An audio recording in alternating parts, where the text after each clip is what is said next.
لیکن یزید کی آنکھوں پر اقتدار کا نشہ چھایا ہوا تھا، اور یہ جملہ کہا جاتا ہے کہ خدا جب دین لیتا ہے تو عقلیں چھین لیتا ہے۔ جب بدبختی بندے پر غالب آ جائے، اللہ تعالیٰ کی خفیہ تدبیر غالب آ جائے تو انسان کو پھر کچھ نظر نہیں آتا۔ اس کے سامنے قرآن کی آیتیں پڑھی جائیں، حدیثیں پڑھی جائیں، فضائل و مناقب بیان کیے جائیں، اس کو کوئی پرواہ نہیں ہوتی، وہ اپنی مستی میں مست ہوتا ہے۔ واقعہ کربلا کو آپ دیکھیں، قدم قدم پر،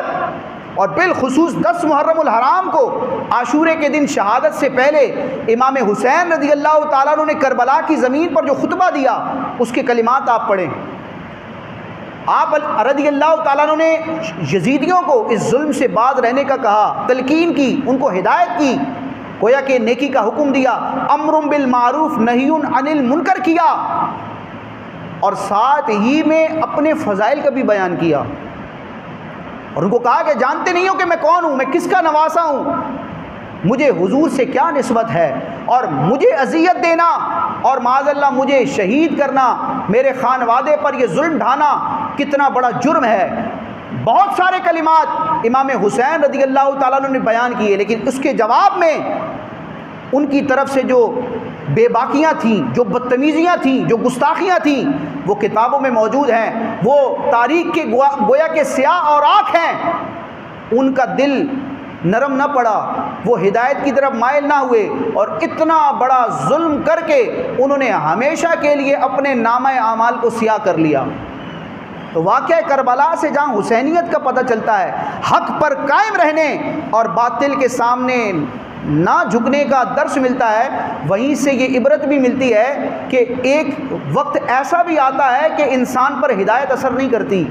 ایک عام عالم اور خطیب کا واعظ پھر کیا حیثیت رکھے کہ امام عالی مقام امام حسین جیسا خطیب، جو آل رسول ہیں، جو شبیہ مصطفیٰ ہیں، جو جانشین مصطفیٰ ہیں، امام حسین کا واعظ یزیدیوں پر اثر انگیز نہ ہوا، کیونکہ ان کے دل پر گویا کہ مہر لگ گئی تھی۔ تو اللہ تعالیٰ اس کثابت قلبی، اس دل کے سخت ہونے سے بچائے کہ بندے پر پھر ہدایت اثر نہ کرے۔ یعنی یزیدیوں نے جو کچھ کیا اور ان کے جو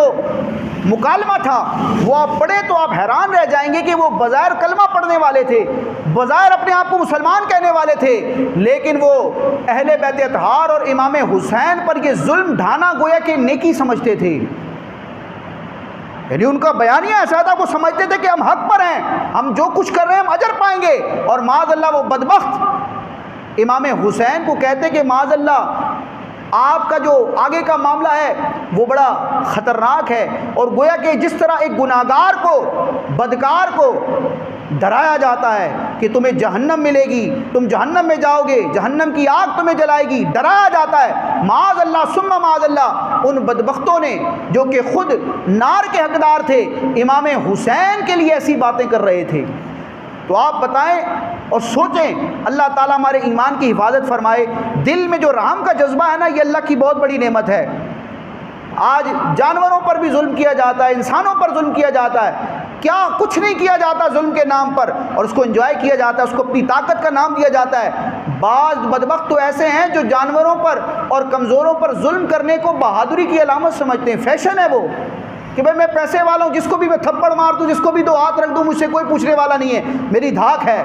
یاد رکھے رب تبارک و تعالیٰ کی جب پکڑ آتی ہے تو بندہ پھر کہیں کا نہیں رہتا، اور ساری دنیا مل کر بھی پھر اللہ تبارک و تعالیٰ کے گرفت سے اس بندے کو نہیں بچا سکتی۔ ان بطش ربک لشدید، تیرے رب کی پکڑ بڑی سخت ہے۔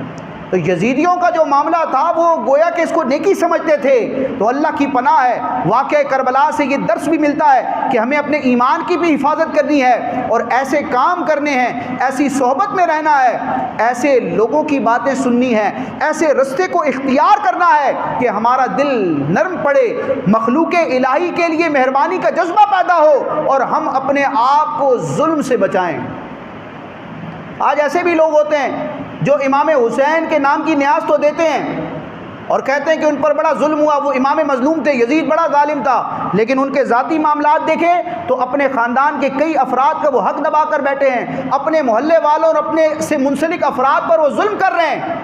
معاذ اللہ میری گفتگو کا مطلب یہ نہیں ہے کہ نیاز نہ کی جائے، یہ تو اہل سنت کا شعار ہے، اس کو تو جاری رکھنا ہے اور انشاءاللہ یہ ہر سال بڑھتی رہے گی۔ یہ ذکر حسین ہے، اس کو کوئی مٹا نہیں سکتا۔ جو بھی یزیدی فکر رکھنے والا ذکر حسین کو مٹانے کی کوشش کرے گا، اللہ تعالیٰ اس کو، اس کے نام و نشان اور اس کی نسلوں کو مٹا دے گا۔ ذکر حسین جب تک دنیا میں مسلمان اہل سنت رہیں گے، یہ ذکر حسین چلتا رہے گا۔ لیکن ایک لمحہ فکریہ ہے، اور ایسی باتیں جب کی جاتی ہیں تو دوسروں کو نہیں دیکھا جاتا کہ ہاں فلاں بھی تو ایسا ہے۔ یہ بھی شیطان کا ایک وار ہوتا ہے کہ جب کسی برائی کا ذکر کیا جائے، اصلاح کی بات کی جائے، انسان اپنے آپ کو بھول کر دوسروں کو دیکھتا ہے۔ اپنے آپ پر بندہ غور کرے کہ میرا کردار کیسا ہے، میں اپنے آئینے میں اپنا منہ دیکھوں۔ تو بعض ایسے ہوتے ہیں کہ جو یزید کو ظالم کہتے ہیں، امام حسین کو مظلوم کہتے ہیں، اور ظلم کو برا سمجھتے ہیں، ظالم کو برا کہتے ہیں، لیکن ان کے اپنے اقوال، اپنے اطوار، اپنے کردار، اپنے معاملات میں ظلم ہی ظلم نظر آتا ہے۔ کئیوں کا حق دبایا ہوتا ہے، کئیوں کی دل آزاری کی ہوتی ہے، کئیوں کو تکلیف دی ہوتی ہے، کئیوں پر طرح طرح سے ظلم و ستم ڈھایا ہوتا ہے۔ تو کربلا کا ایک درس یہ بھی ہے کہ ہم نے ظالم نہیں بننا۔